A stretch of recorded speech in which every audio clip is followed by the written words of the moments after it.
He's been a long-time supporter of the Phoenix Society. I consider him one of the people that has carried our vision and our heart for many years. And it's a privilege to have him speak to us today. I think you'll find his humor and his candor and his just craziness a lot of fun. He's touched many people. And I don't think I've laughed harder than when I sit with George sometimes. And it's one of those that the next day, your sides are still sore. So we love you, and I welcome George to the stage.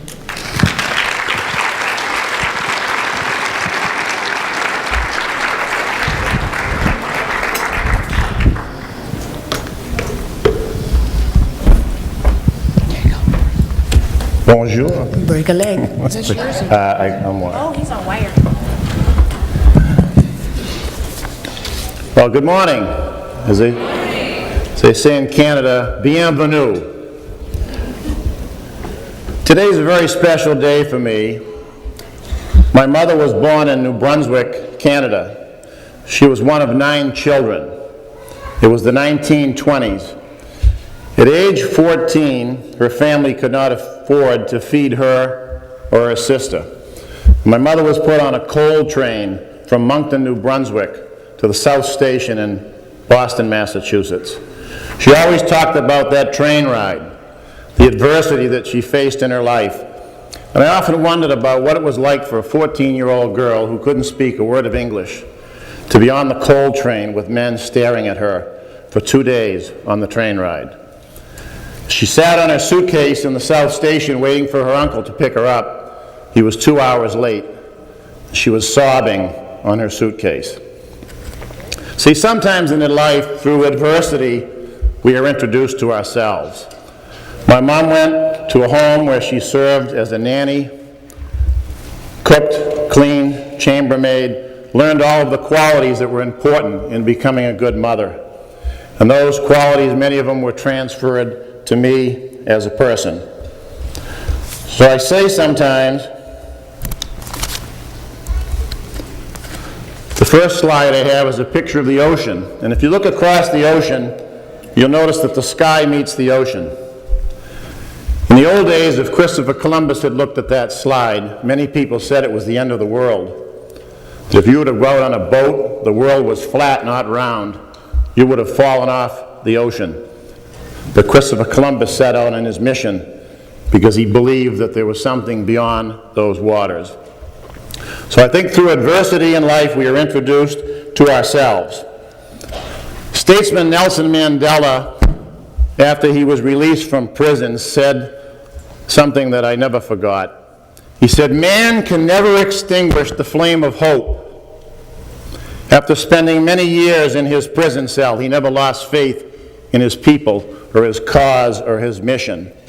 I have an acronym for hope that I've developed over the years. I think the letter H stands for help, the O stands for others, and the P stands for people, and the E stands for excel. Help other people excel. I hope I can do that today. I've spent 28 years of my life since my burn injury working, trying to help, uplift, and inspire others affected by the devastation of a burn injury. My story begins on May 12, 1979. I was doing a little home repair. I had torn some carpet up from the inlaid in the hallway. My dad, who was a mechanic, I'd seen him use gasoline to clean dirty bolts and parts and carburetors. I knew that gas was a good grease cutter. There were 2 pesky blotches of glue which remained near the threshold of the door.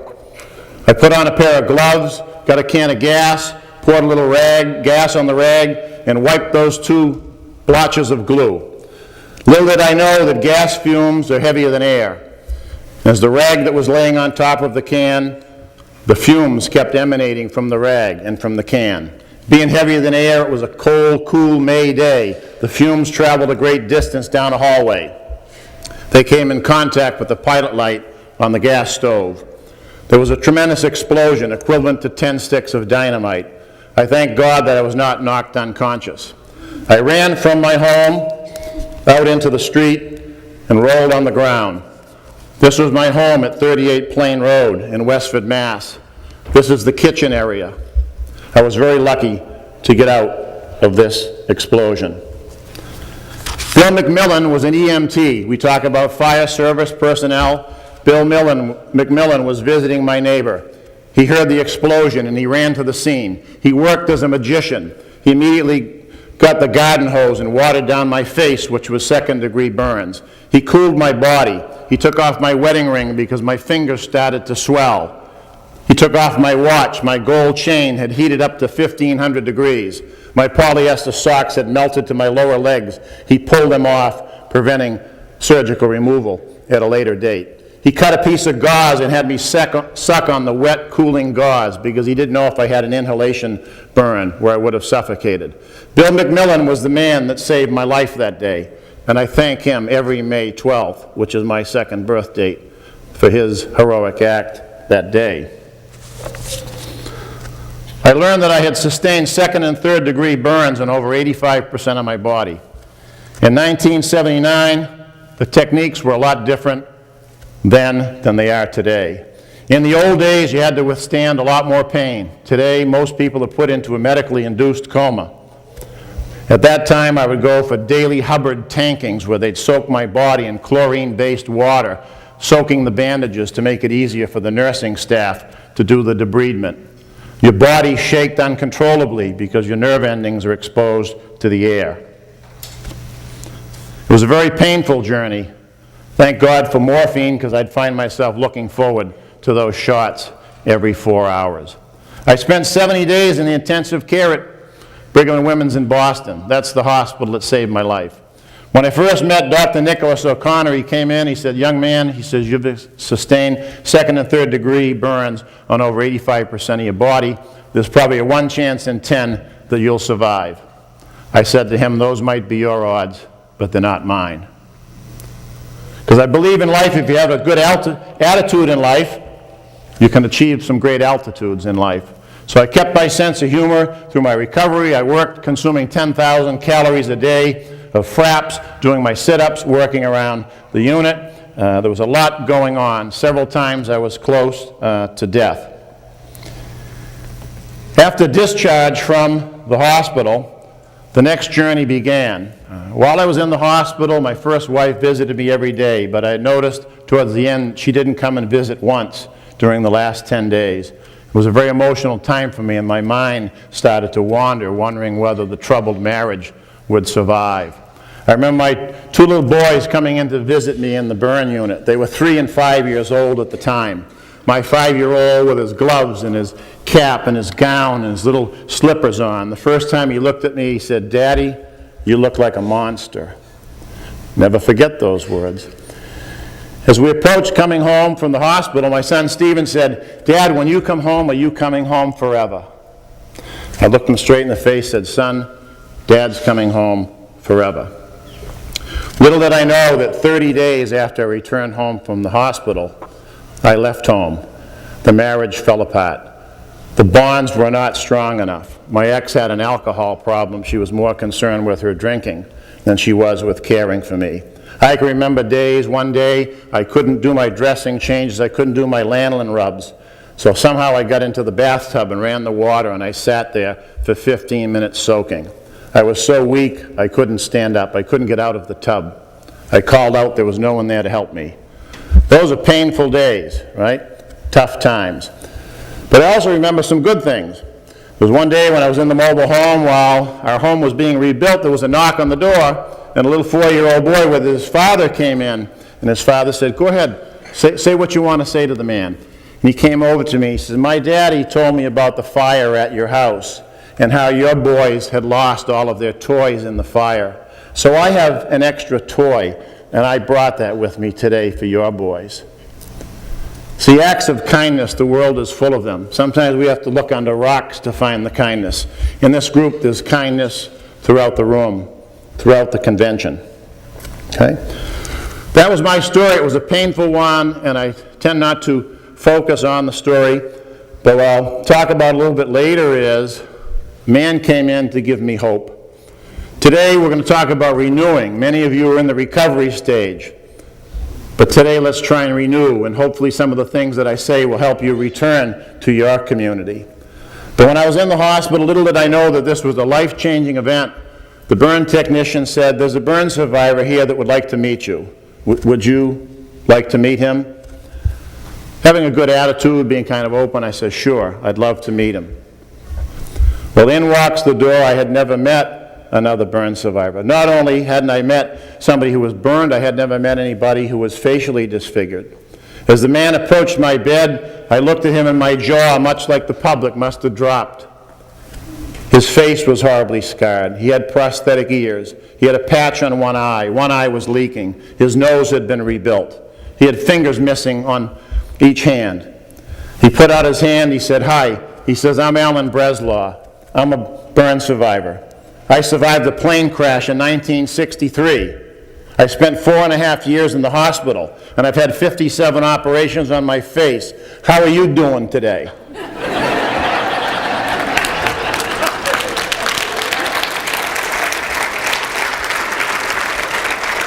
How are you doing? How are you doing? How are you doing? Alan point I overlooked. I've decided out of my speech to take out the fact that his wig was crooked, but I will add that you know, the part on his wig was kind of going at a 45-degree angle, and I don't know what direction.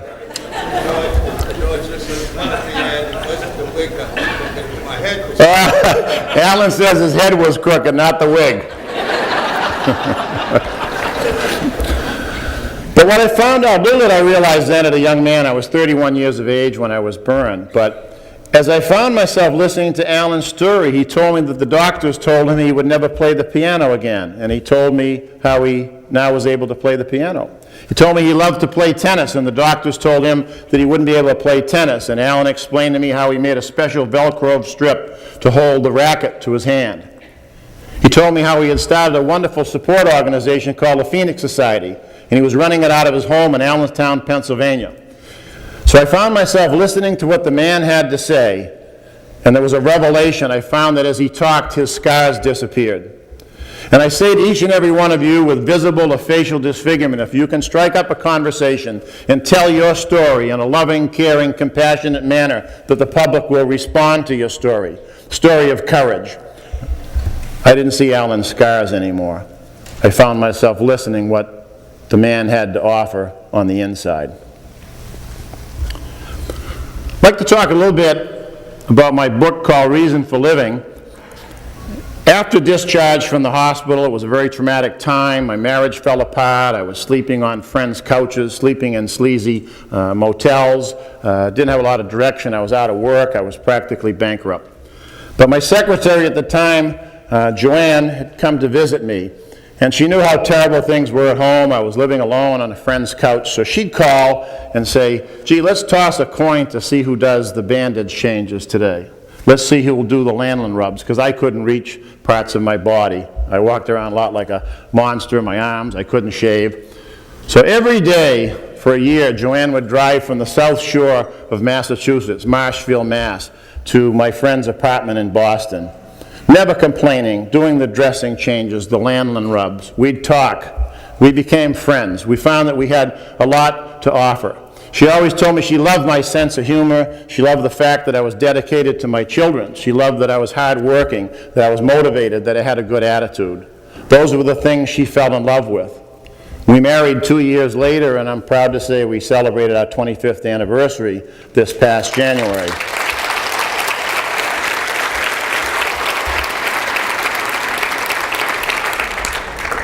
Because every burn survivor that's gone through a traumatic experience, one of your worries is, will somebody love me despite my scars? And I say to you, if you become a better person on the inside, I've read, sorry to say, many of the women's magazines on what men love in a woman, what men love in a man. Well, isn't it interesting that good looks is about number 8 on the list of things that women love in men? When you read those, they say they love sense of humor. They love that he's a good communicator, that he talks, that he's faithful, that he's hard-working. Those are the things people fall in love with. They've got nothing to do with the wrappings of the package, but to the contents of the package. So work hard on becoming a better person on the inside. When I tried to figure out my reason for living and my purpose for living, I decided to do a self-inventory, trying to figure out who I was, where was I going, why was I the person that I was then and the person that I am today. And I did an inventory of my mom and dad, who were great mentors to me.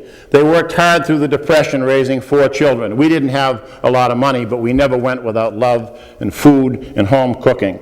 Right? My mom had a great sense of family. She was always gathering her children for barbecues and 4th of July and Mother's Day and Father's Days and christenings, all of those things today that are so important are the family values. My dad loved sports. He'd hit ground balls to us out on the front lawn, and he'd hit them pretty hard. And he'd say, "Don't be a sissy. Don't get out of the way of that line drive. How are you ever going to be good? Don't duck. Put your glove up." That was my dad. I get my competitive nature of sports from my dad. And the Red Sox are probably going to win today. I think they are. Now, if anybody's having trouble understanding me, I am from Boston, and we talk a little funny. We do not pronounce R's, and we do not pronounce ing. So when I say car, that means car, C-A-R. Just figure it as car, C-A-H. Well, I went to Harvard. And I parked the car in the yard, and I had a cup of chowder the other day, and Bobby loves my sneakers. See, there's no R's. Well, I went to a wedding the other day. There's no ing. I went to a wedding. But it's America. We all talk a little different. Cooking, my mom was a great cook. And all of the Pessotti kids are great cooks because we'd help my mom around the kitchen. And I'm proud to say that I love cooking. My mom was a gardener. She always had a couple of rows of corn and beans going. She loved to garden, loved to plant flowers, always fresh cut roses on the table. My love of gardening today comes from my mom.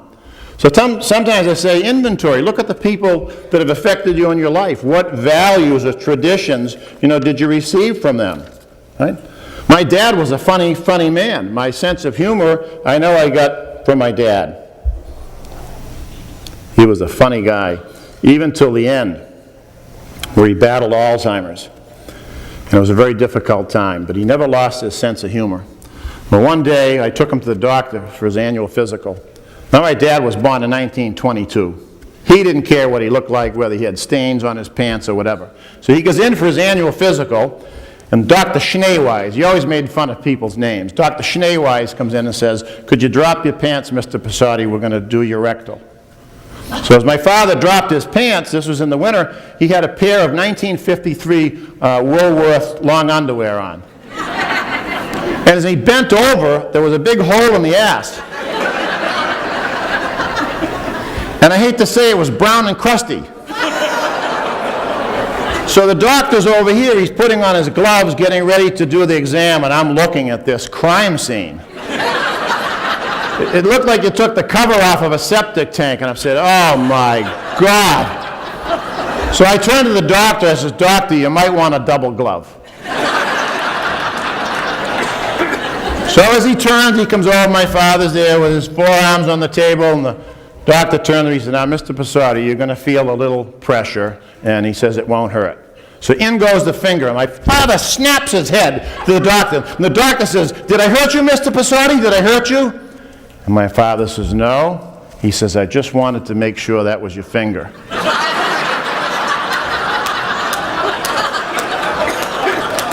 He says, "I've read a lot of those stories about what goes on in some of these doctors' offices."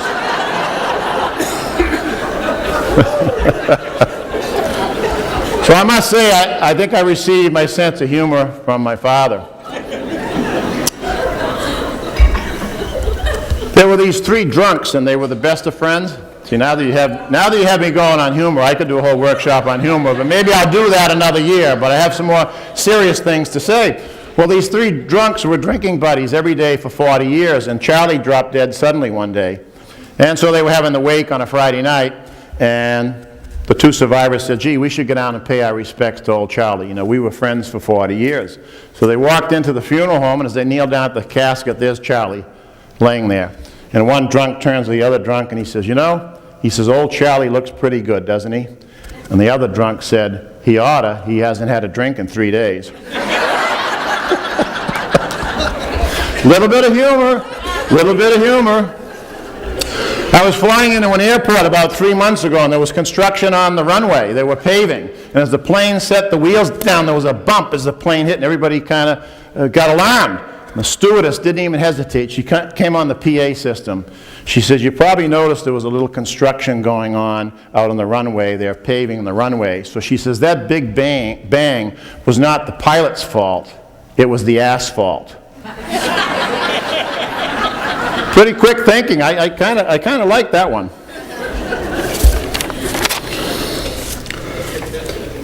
Now, my parents had a lot of good qualities, and like any relationship of people you meet in life, there are also bad qualities. I choose to put the negative qualities on what I call the right side of the ledger.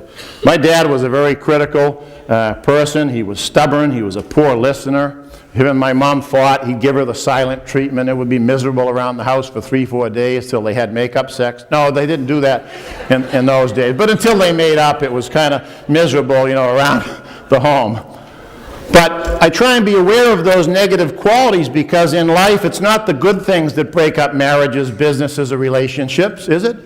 You never see someone divorced because he's too loving, or he communicates too well, or he's got a sense of humor. It's always, well, he's too critical, he's verbally abusive, right? He's this, he's that, she's this, she's that. It's those negative qualities that break things up in life. I have a little example that when I talk to some of the young folks, I call it my billboard theory. I tell them, in life we all drive down the road, and they don't have too many billboards today because they're a thing of the past, but everybody knows what a billboard is. So as you drive by a billboard, maybe there's a sign flashing that says alcoholism might be an issue in a family. But when we're in love, we lead with our heart, not with our head, right? We all do that. Those are poor business decisions when you lead with your heart, not your head. I drove by that alcohol billboard in my first marriage. My first wife was in a car accident, and the man she loved died in that crash, and she was abusing marijuana and alcohol. I didn't think that would be a big deal in my marriage. I blew right by that billboard. I talk to young kids, they say, well, he slapped me the other day. I mean, physical abuse is a problem. Verbal abuse is a problem. Pay attention to those billboards as you go through your life, because those are the things that will break up a marriage or a relationship. My dad had a great tenor's voice. There were 2 boys in the family, my brother Jack and myself, and Dad used to sing in minstrel shows. And he was approached, this is Dad, as an Indian chief at age 35 in a minstrel show. But he decided not to travel with the Tommy Dorsey Orchestra. He decided that to stay home and rear his 2 boys and project his love, sense of family, and his faith was something that was more important than being away from home and chasing the almighty buck. My dad never recorded a song, but I heard him sing many times at weddings and anniversary parties. So today, this is going to be a short clip from my dad singing "Love is a Many Splendid Thing" at my wedding in 1982. So I think my dad is here today. This is his first CD. There's a little bit of background noise because in 1982 the technology was not as good as it is today. Let me know after whether you think Dad had a good voice.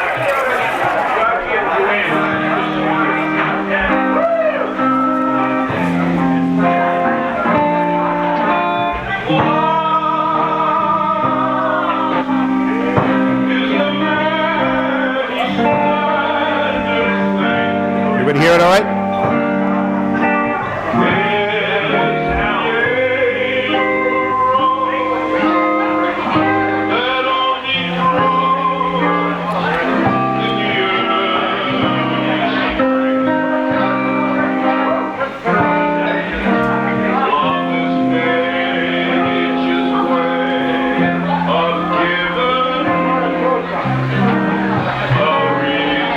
Reason to be living. The title of my book is Reason for Living. Love is the golden crown that makes a man a king.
I think my dad heard this recording today, wouldn't you think?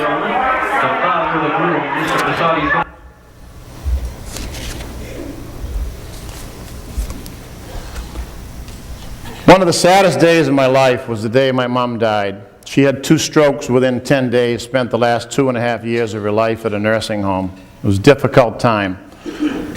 For the mother that I loved, she couldn't eat, she couldn't talk, she couldn't walk. And at the funeral, a man came through the procession line, and I didn't know who he was. I knew most everybody at that funeral. So I introduced myself, and I said, "How do you know my mom?"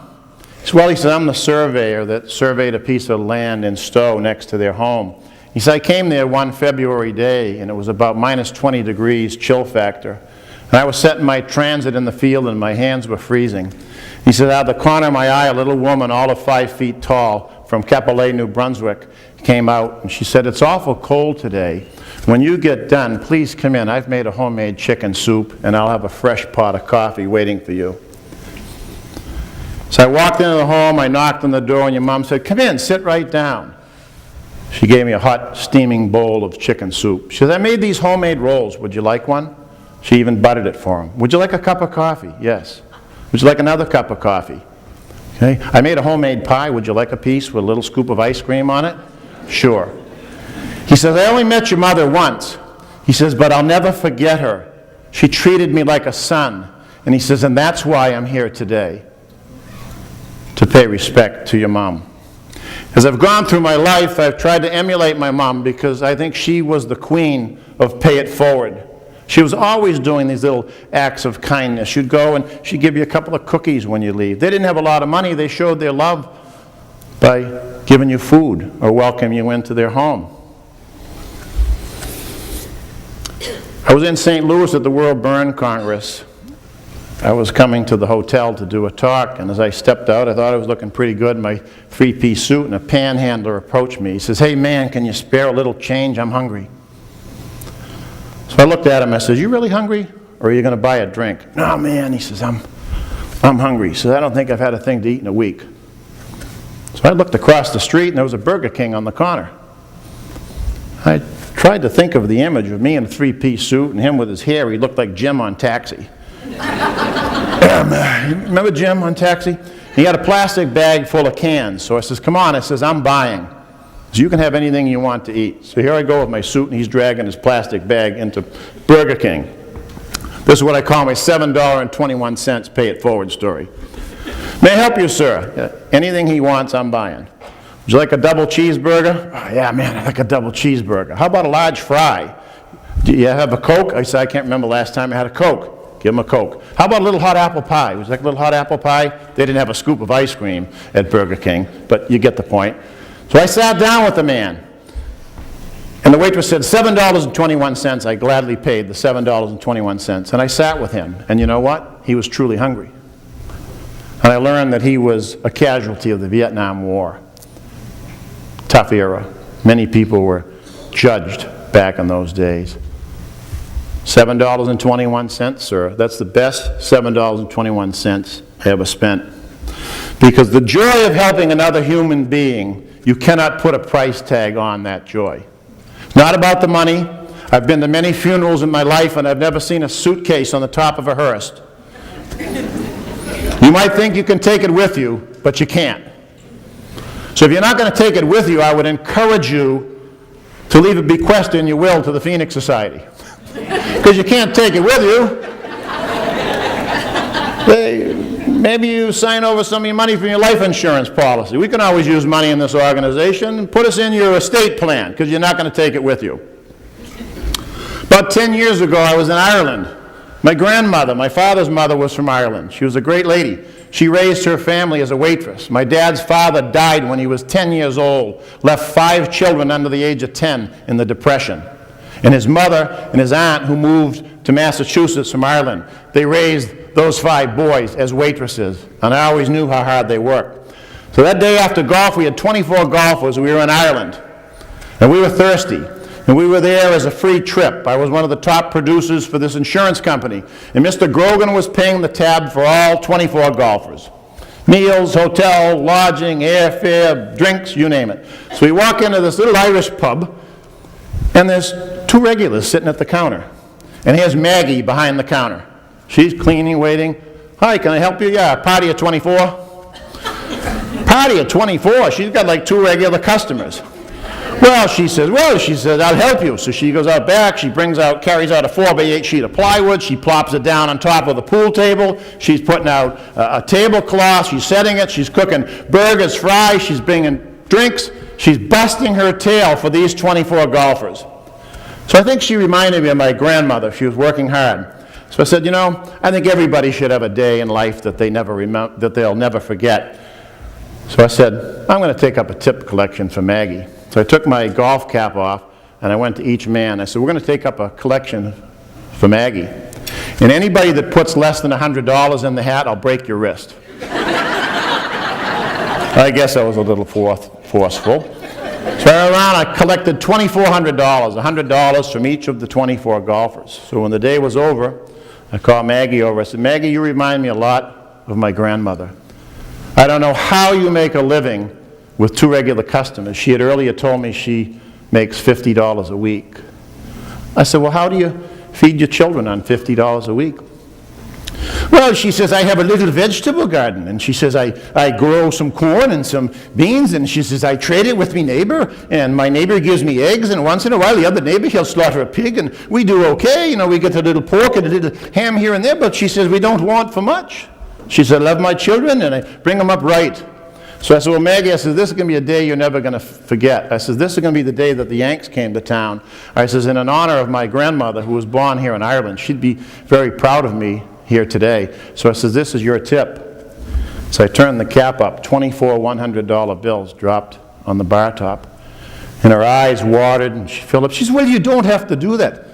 I says, I know I don't have to do anything in this life, but I says, you've gone over and above the call of duty. I says, spend it on your kids. I think they could use some new shoes or some clothes for school, right?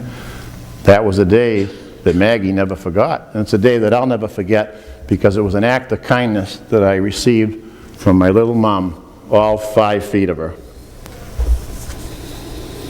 As I continued my pay it forward, done a lot of work in the burn community. And sometimes when we visit patients, we never know whether the work that we're doing is of value. Sometimes the patients don't say much. They just look and stare and look at your scars. But I visited this school teacher by the name of Francine in Boston. She had thrown a log on the fire and a spark jumped out and caught her nightgown on fire. And she was a horrific burn, about 90%. Her face, her neck, her arms, her chest. And she wondered whether she would ever return to school teaching. So I kind of think I did my first re-entry program, Barbara, about 28 years ago, but it's not as good as the one you and Amy have done. But I visited her every week, and I encouraged her and said, you'll be okay. The kids will love you. You're a good person. So I never knew whether my visits were worthwhile. She did return to teaching, and she retired to Vermont, and I lost track of Francine. But one Christmas Eve, I was at my brother's for a party, and the phone rang. And I hear my sister-in-law saying, yeah, Jack's brother George is here. And then I hear her say, yeah, he's the guy that was burned in that house fire. And then I hear my sister-in-law say, well, do you know George? Do you know George Pessotti? And the girl on the other end of the line said, yes. She says, that's the man that saved my life. I didn't know that my sister-in-law knew Francine Sabian, the school teacher from Winthrop, Mass. She called in that night to wish my sister-in-law a Merry Christmas. I guess my visits did help. I didn't get the reward until 12 years later on a Christmas Eve call. What is that worth in your life to save another person's life? Can't take it with you, right? We lose track of some of the values and freedoms that we have. I'll never forget another burn patient I visited. This was in the early 1980s. He had come from Vietnam. He was one of the so-called boat people, and the boat had exploded in the harbor, and he was very badly burned. His name was Chan Twang. And he hung onto a log floating in the ocean for 7 days. So he told me his story in broken English. And I said, Chan, Why on earth did you hang on for 7 days on that log in so much pain? He looked me straight in the face. He said, I hang on for freedom. I hang on for freedom. See, because there was not a lot of freedom in Vietnam. We can do anything we want in this great land. He hung on for freedom. That was his goal, was to get to America, the land of opportunity. It's another one I never forgot. 2 years ago, I was honored to receive the Alan Breslaw Award. To me, it was the highest award that I could have received for the 28 years of work that I've done in the Phoenix Society. As I came back to our table of friends from New England, Michelle, the mother of one of our survivors, Sarah, who some of you have met, she's been here with crutches and wheelchair. And Michelle said to me, she says, you just don't get why you received this award, do you? I said, well, no. I said, I just kind of go about the work that I do. I don't do the work that I do for any awards or trophies. I do it because I love helping people. She says, well, she says, you know, my daughter wouldn't be walking if it wasn't for you. And she went on to tell me how 7 years ago, her daughter was in a house fire in Maine. And her boyfriend and 2-year-old son died in the fire. And Sarah was badly burned. She jumped from the 3rd-story window, fracturing both of her legs, and she had burns on top of the compound fractures. I met her at Brigham and Women's Hospital in Boston. And like the daughter I never had, I immediately fell in love with her and her story. And I was so touched to think that a 19-year-old girl would spend the rest of her life in a wheelchair. And for 3-4 years, she came to the Phoenix dances in the wheelchair, and I had all I could do to hold her because her legs were all twisted under, and if she could walk, she'd walk on her ankles. I said, there's got to be a way to get this girl to walk. So I sent an email to Rob Sheridan, who's chief of burn surgery at Shriners and Mass General in Boston. He's on the Phoenix board. Great man. I said, Rob, I said, it breaks my heart to think that this 19-year-old girl will spend the rest of her life in a wheelchair. She doesn't have any insurance. Is there anything you can do to help? I'll be back in touch. I'll talk to a couple people. Beauty of email. So bring her into burn clinic Tuesday. Rob examined her. He said, I'm going to put her over to an orthopedic surgeon. I think I can get an exemption under Shriners rules, yada, yada. She went in for surgery.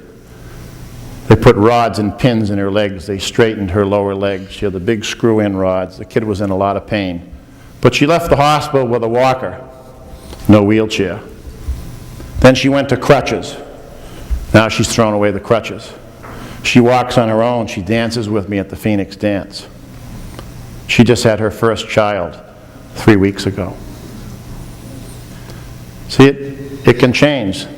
The value, I didn't do that for any award or any accolades or any trophies. I did it because I wanted to help another human being. And she's well worth the investment of my time.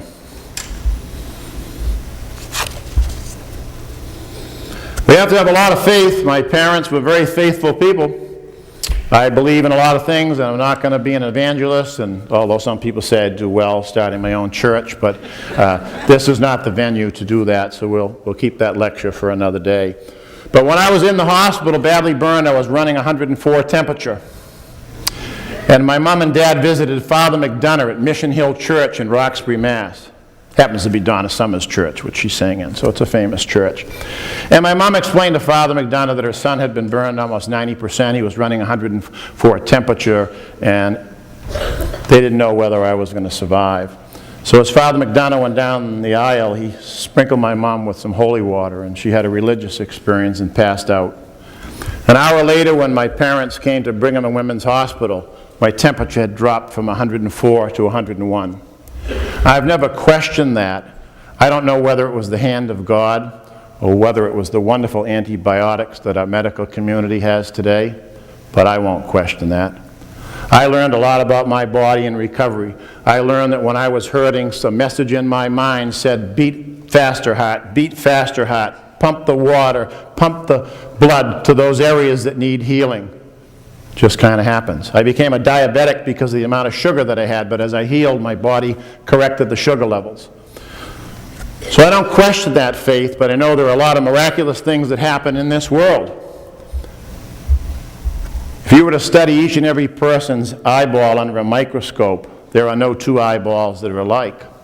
If you would line up the 6 billion people in the world and have them all reach out with their hands, and you were to study their fingerprints, there is not one fingerprint out of 6 billion that's identical. I think our special Creator gave each and every one of us a stamp to make us a little different than the person next to you. And as life goes on and the world expands, we'll have 20 billion people someday, and no two people will have the same fingerprints. So I challenge you to think about that. Think about this wonderful world and all of the blessings that we have here today. Just think about it.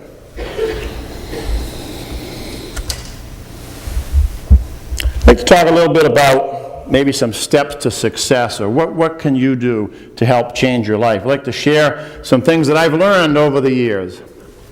I think that you have to look for your passion in life. Passion is something that's within your heart. Maybe for some of you it's volunteering for the Phoenix Society. I know that's my passion. You are my reason for living. But maybe your passion is working with pets and animals, which my wife loves. Or perhaps it's working with the elderly in a nursing home, or at your church, or helping teach disadvantaged children. Whatever it is, look for that passion in your life, because you don't have to rehearse or practice passion. It's within your heart. Look for your passion. We wonder what our purpose is in life, and I remember at one World Burn, it's all right if I take this off, right? I'm getting worked up now. But Dennis Garden, who was one of my mentors at the Phoenix Society, spoke at a World Burn Congress.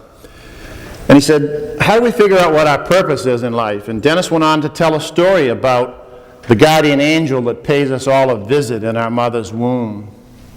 And just before we're born, the guardian angel whispers something in our ear. She whispers our purpose in life. We're then born, and we spend the rest of our life trying to figure out what it was that the guardian angel whispered in our ear. We all have a purpose in this life. I hope you'll find yours. Another key to success is to be able to control your thinking. A drunk once said, it's not my drinking that has me stinking, it's my stinking thinking that has me drinking. Now, you can't say that if you've had too much to drink. So don't try to repeat that at the closing ceremonies and the banquet tomorrow night, because you're not going to be able to do it. But trust me, control your thinking. A little bit earlier, before we started, there was a slideshow. I was very happy to go through my archives and put about 200 slides together with music. And if you think of controlling your thinking, your mind is like a camera. If you feed positive thoughts into your mind, you're going to feel positive things. As I look through the slideshow and I see Alan, we've got funny hats, we've got burn survivors, we've got precious moments, we've got World Burn Congresses all over the world. Those are happy events. When I look at those slides, I feel love, I feel passion, I feel elation. Those are the qualities that I feel. And I profess to you that you can control your thinking. It's a process. Just decide which slides you feed into your brain. If you want to feed the slides in of my burned kitchen, or my scars, or a murder, or an accident scene, or a death, or loss of a loved one, feed those slides into your brain and you will feel exactly the opposite. You'll feel depressed, down, despair, out.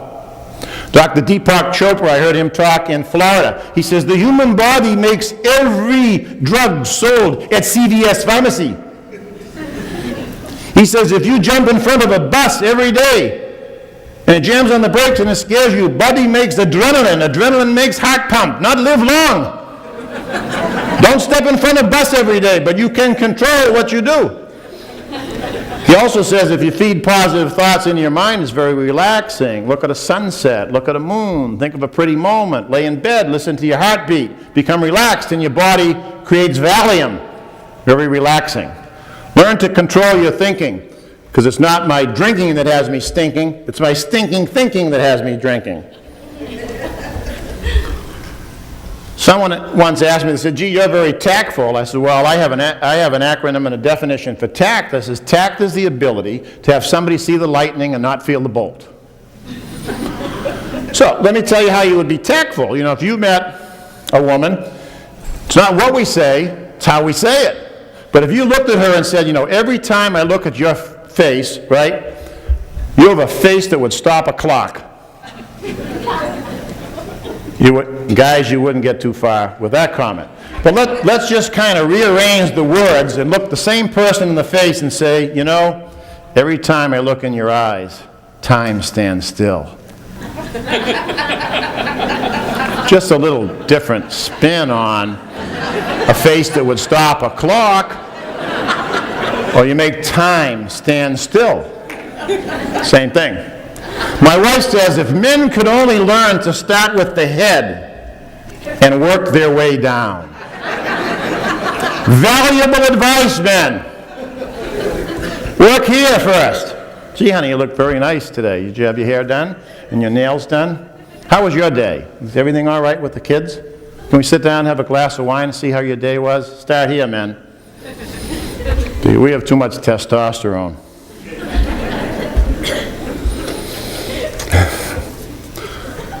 Also, I say associate with winners. John F. Kennedy was from Massachusetts. He was one of my mentors as a young man growing up in Stowe, Mass.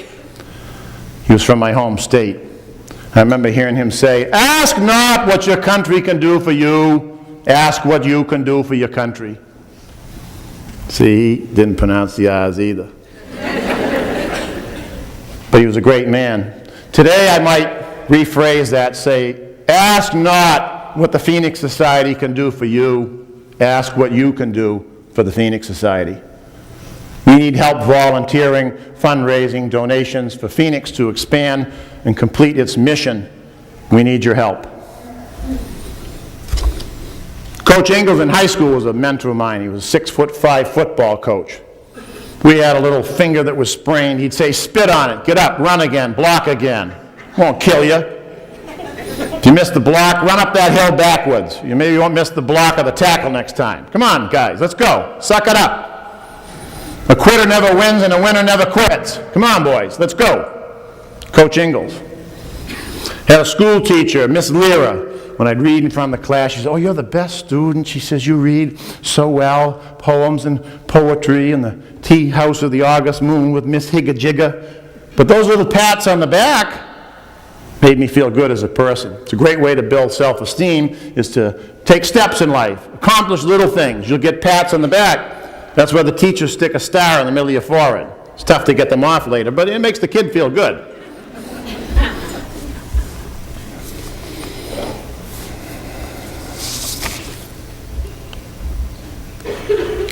It's my son Stephen after I get home from the hospital. This is a little boy that said, "Dad, when you come home, are you coming home forever?" And that memorable night when I had to leave home when the marriage fell apart, as I said my prayers with my son Stephen, I said, "Stephen, Dad's going to love you till the day he dies, but I'm not going to be living here anymore. I have to leave. I have another place to go. But I'm going to come twice a week, every week, and we'll be friends. I'll always be your dad." And this little 6-year-old boy looked me straight in the face. He said, "But Dad, you told me you were coming home forever." Broke my heart that day.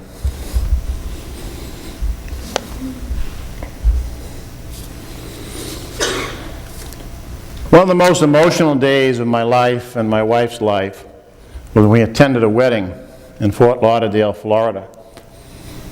This very special friend of mine, who many of you know her story. She's given me permission to talk about it because I'm going to show a little clip so we don't violate any confidentiality issues. But Charlene was in a plane crash. She lost the love of her life. She was almost 100% burned. She suffered in silence for many years, trying to find her way out of the darkness. She finally met a man. They went for coffee, have a drink. They went to dinner. They fell in love. And they married. And I had never met her beautiful, wonderful husband, C.H. But when I attended that wedding that day, I felt I already knew the man. Because any man or any woman that can look beyond the scars and look through your eyes, which are the windows to your soul, and look into those beautiful intrinsic qualities that separate us from other people, I knew that C.H. had fallen in love with a very special woman. So with Charlene's permission, this is about a 1-minute clip. Let's back it up.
day in this lovely place.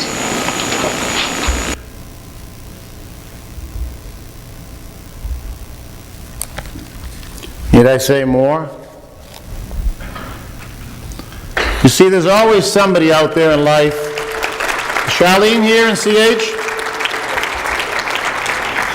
Stand up, Char. CH.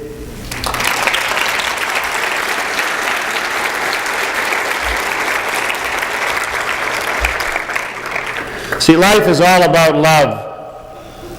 CH was able to look beyond the scars. And for those of you suffering in silence that may think you may never have a relationship, I challenge you to think otherwise. There are so many people in this audience that I know, and I could tell you their stories.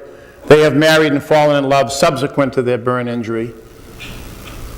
So have hope, renew, recover, and return. Because hope is a great ingredient. Dr. Phil's sister-in-law, Cindy Brodus, wrote a book called Random Act. Has anybody read that book? A few of you have. On her way to the airport, a teenager threw a vial of battery acid off of the bridge, and it crashed through the windshield and horribly burned her face. In that book, which I've read twice, she chronicles many of the same feelings that the Phoenix Society has. But the thing that stuck in my mind that Cindy said is, we choose the type of survivor we want to be. If you think you're disabled, you are. Alan Breslaw once said to me that the only disability people have is the 6 inches between their ears. I like that.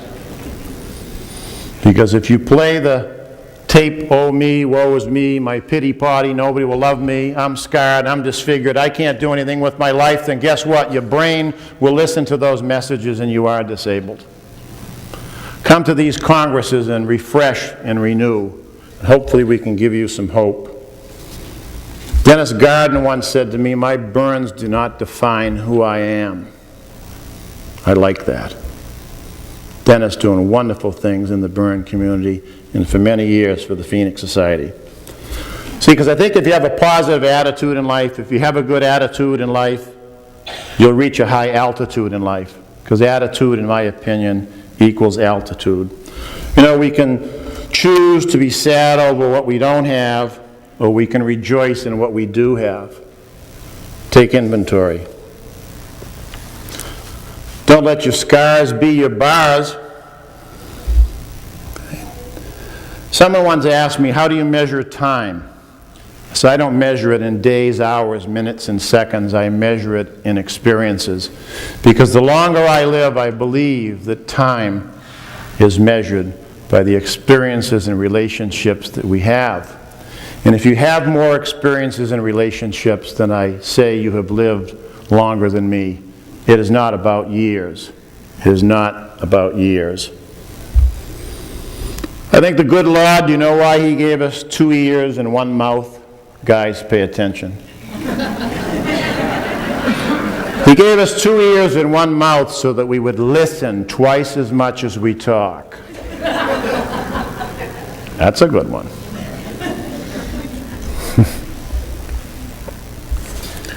I've said before, it's not what lies ahead of us that matters, and it's not what lies behind us that matters. It's what lies within us that matters. Work on those internal, intrinsic qualities. Forget about worrying about life where the sky meets the ocean. It's not the end of the world, it's the beginning of an opportunity. I have an acronym for FEAR. The letters for FEAR stand for false evidence appearing real. When Christopher Columbus looked out at that ocean and he thought that the world was flat, there was a lot of fear because when he set sail he may never return. But the false evidence was that the world was not flat, it was round. A lot of false evidence. We worry about fear of failure, losing our job, fear of marriage. Most of the fears, fear of being late for work. We have no control over whether there's a traffic jam. It's usually false evidence that appears real. Martin Luther King, another one of my mentors, said we should not judge a man by the color of his skin, but by the content of his character. I have a dream today. Martin Luther knew that if you got to know people, it didn't matter what their skin color was. It's what they had to offer on the inside, in his famous speech. So I would say, as burn survivors, we should not judge people by the contour of their skin, but by the content of your character. I have a dream today. I have a dream to see the Phoenix Society in every major burn hospital in the country through their SOAR program. I have a dream today to see the reentry program in every school helping children adapt and return to society. Yes, I have a dream today. I have a dream that we'll walk through the valley and see this wonderful organization in every major city where no burn survivor has to suffer in silence. I have a dream today to see the tools and the resources of the Phoenix Society expand. That is my dream.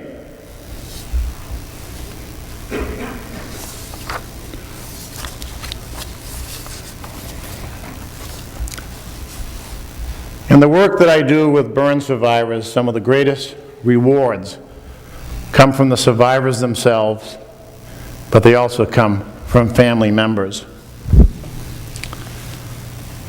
I met with a family in Boston, and it was a horrific story. It's a case of abuse, burns by abuse. And there are many of you in this audience that have that situation to deal with. So Mike Paganelli's, Pag's here? Mike here? There he is. Mike Paganelli was badly burned in a car crash, right? A lot of visual scars on his face, but in my opinion, that man, to me, epitomizes what I consider good attitude to be, because he has a great attitude despite his burn injuries, okay? Mike and I met with the family, brought in Sadie Wilcox from Michigan. Beautiful Sadie came in and shared her story with the family. I think it was uplifting and inspiring, and I think we gave that family hope. And I think as they looked through the tunnel, they realized that the light that they saw at the end of the tunnel wasn't the train coming at the family 100 miles an hour. It was the light of hope. We try and deliver that through the work that we do. After that visit, in closing, I received this letter card from the mother of the burn survivor. She writes, "Dear George, I just wanted to thank you for meeting with my family yesterday. I cannot tell you what that meant to us, but please know that you're an angel to the rescue. My heart has ached for days with just whispers of hope brought to us. But yesterday, you gave us shouts of what life could be like for my Carmen in the future. I love who you are being, and my admiration for you and Mike. Please let him know the lightness in my heart. I will end this, my friend, by telling you I'm glad you were born. Sincerely, Joan Blandon and family." That's the power of hope. On behalf of the Phoenix Society, I want to thank you for listening to me for an hour. Hopefully I've given you some hope, some perspective on life. Hopefully I've uplifted and inspired you. Hopefully now that you're in recovery, you'll be able to return and renew and get back to your families with a new sense of hope. And remember, there is always somebody in this world who will love you despite your scars. So in closing, I will say in French, Je t'aime. I love you. Thank you.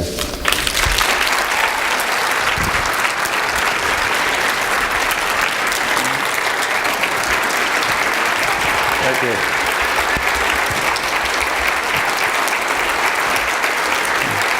Thank you, George. Thank you very much. Got some books and CDs here. He's working. I wanted to present George with a plaque, and this is really for his work in the New England group that he does. Does tremendous fundraising to get many people here to World Burn Congress every year, and we want to thank you, and we love you too. Thanks.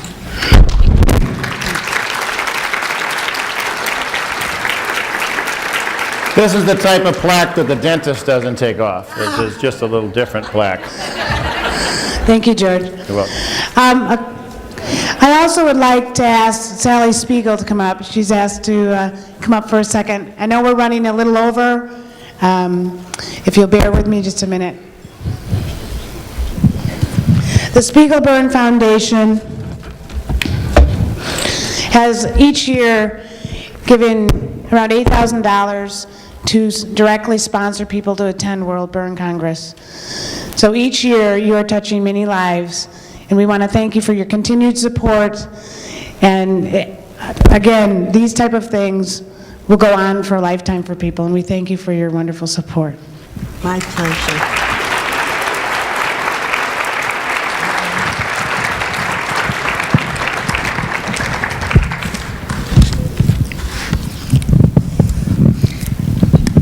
Amy, it is a great pleasure to present this $2,500 check to the Phoenix Society. And this donation, I should have said for burn survivors. This donation was pledged by Julie Spiegel at the ABA meeting in San Diego. I have to read this. I practiced it 50 times. But following a speech like George's. Want me to read it for you? No, that's all right. You could probably memorize it in a minute. The donation was pledged by Julie Spiegel at the ABA meeting in San Diego in March for the support of research, especially for burn aftercare. It is given with love and sincerity in honor of all the wonderful work the Phoenix Society does here. Thank you very much.